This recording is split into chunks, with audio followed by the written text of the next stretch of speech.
Sveiki, esu Šarūnas Mickus, konferencijos Open Readings pirmininkas.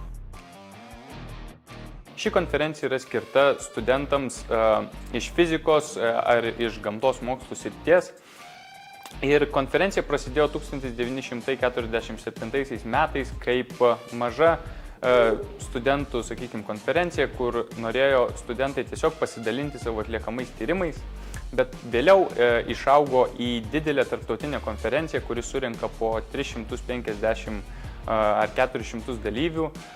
Turime kvestinių lektorių iš viso pasaulio, esame turėję ir Nobelio premijos laureatų. Ir džiaugiamės, kad konferencija studentams yra nemokama. Ir mūsų tikslas yra padaryti, kad konferencija būtų visą laiką ir išliktų nemokama, tam, kad studentai galėtų treniruotis, pristatyti savo mokslinius pasiekimus, galėtų mokytis iš geriausių pasaulio specialistų savo sričių ir susipažintų ir užmegztų kontaktus su jais, kad galėtų vėliau ateityje sekti savo karjeros ir dirbti tose srityse.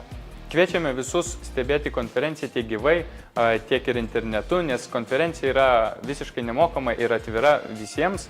Taip siekiame, kad mokslas būtų kuo plačiau išgirstas. Taip pat turime ir moksleivių sesiją skirtą 9-12 klasių moksleiviams, kad galėtų susipažinti su mokslininko karjera, galbūt surastų save gamtos mokslo arba fizikos srityje.